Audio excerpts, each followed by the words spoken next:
नमस्कार, TNP news पर स्वागत है आपका। मैं हूं आपके साथ सुहानी मलिक। बुलेटिन की शुरुआत करते हैं बड़ी खबर के साथ, जहां बिहार की सियासी अफरा तफरी के बीच नीतीश कुमार की एनडीए सरकार का आज फ्लोर टेस्ट है।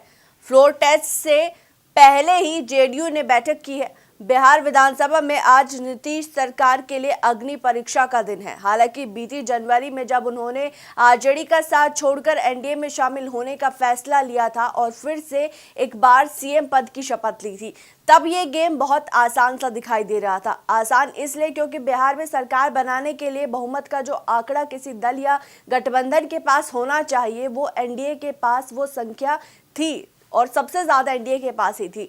दिलचस्प तो ये है कि अविश्वास के माहौल में राज्य के राजनीतिक दल अविश्वास प्रस्ताव का सामना करने जा रहे हैं।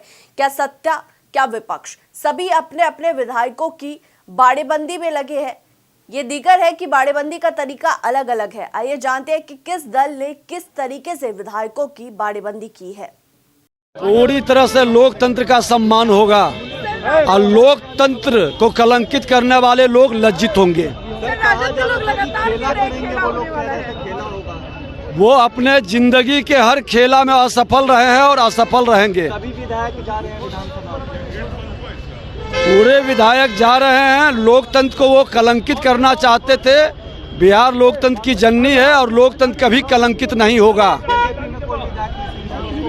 कोई लोकतंत्र को कलंकित नहीं कर पाएगा। आज दो ही चीज होना है।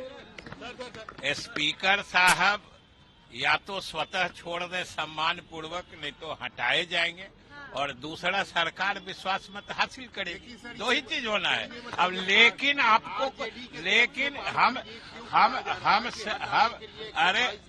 हम सिर्फ ये कह रहे हैं कि आज जो होना है बता दिए। अब कौन क्या बोल रहे हैं ये हो जाएगा तब पूछिएगा। वो हमारे सभी विधायक हमसे संपर्क में। चलिए, सभी विधायक आ गए। कुछ मिसिंग थे विधायक, कुछ नहीं मिसिंग था। लोग इधर उधर थे, सभी आ गए। सभी आ गए हैं। सभी लोग आ गए। एंड आप लोग फ्लोर टेस्ट एकदम पास हो जाएंगे ज्यादा बहुमत से। जीते हुए हैं खेला होने वाला है। देखिए, गेम वाला खेला में तो वो फेल रहे और इस खेला में वो पॉलिटिकल खेला में भी फेल हो गए। बीजेपी ने राज्यसभा चुनाव के लिए उम्मीदवारों की घोषणा कर दी है। बीजेपी ने राज्यसभा चुनाव के लिए प्रत्याशियों का ऐलान कर दिया है। लिस्ट में सुशील मोदी का नाम नहीं है, यानी कि इस बार उनका पत्ता कट गया है। इस साल उनका राज्यसभा का जो कार्यकाल है वो खत्म हो गया था। सवाल उठ रहे हैं कि क्या बीजेपी फिर उन्हें मौका देने वाली है, लेकिन पार्टी की तरफ से पहले बिहार सरकार में सुशील मोदी को कोई भूमिका नहीं दी गई, वहीं अब राज्यसभा से भी उन्हें आउट कर दिया गया। वहीं बीजेपी ने आगामी राज्यसभा चुनावों के लिए बिहार, छत्तीसगढ़, हरियाणा, कर्नाटक, उत्तर प्रदेश, उत्तराखंड और पश्चिम बंगाल से अपने उम्मीदवारों की घोषणा की है। उत्तर प्रदेश से उन्होंने सुधांशु त्रिवेदी, आरपीएन सिंह उम्मीदवार घोषित किए हैं। हरियाणा बीजेपी के प्रमुख सुभाष बराला को उन्होंने हरियाणा से पार्टी का उम्मीदवार घोषित किया है। केंद्रीय मंत्री ज्योतिरादित्य सिंधिया ने कहा कि प्रधानमंत्री नरेंद्र मोदी के नेतृत्व में उन्होंने अपने कार्यकाल के दौरान बार बार दिखाया कि वो सिर्फ पीएम नहीं बल्कि प्रधान सेवक और रक्षक है। भले ही वो यूक्रेन युद्ध के दौरान ही क्यों ना हो, जब भारतीय छात्रों को सुरक्षित वापस लाया गया, या फिर पिछले 10 वर्षों में ऐसी कई घटनाएं हुई जो पीएम ने हर भारतीय को सुरक्षित वापस लाने की जिम्मेदारी सफलतापूर्वक निभाई है। ये जिम्मेदारी की उन्हें भावना का एक उदाहरण है। प्रधानमंत्री नरेंद्र मोदी जी के नेतृत्व में प्रधानमंत्री जी ने एक बार नहीं लेकिन बारंबार दिखाया है कि उनके कार्यकाल में वे केवल प्रधानमंत्री नहीं हैं, वे प्रधान सेवक हैं, वे प्रधान रक्षक हैं।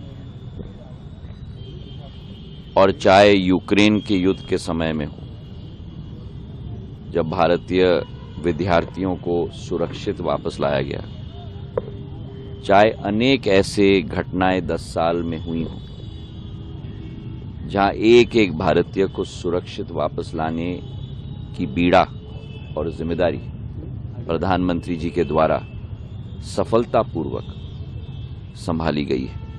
ये एक और उदाहरण है उसी एक जिम्मेवारी का, उसी एक भावना का केवल देश के अंदर 140 करोड़ भारतीयों के प्रति नहीं, लेकिन देश के बाहर 25 करोड़ भारतीय के प्रति भी,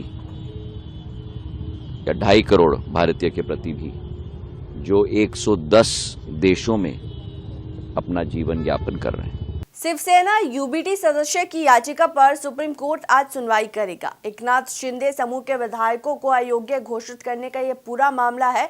विधायकों को अयोग्य घोषित करने के इनकार को सुप्रीम कोर्ट में चुनौती दी गई थी।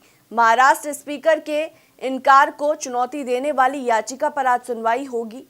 सीजेआई डीवाई चंद्रचूड़ की अगुवाई वाली बेंच इस मामले में आज सुनवाई करेगी। फिलहाल इस बुलेटिन में इतना ही। देश और दुनिया की बाकी तमाम खबरों के लिए बने रहे टीएनपी न्यूज के साथ। नमस्कार।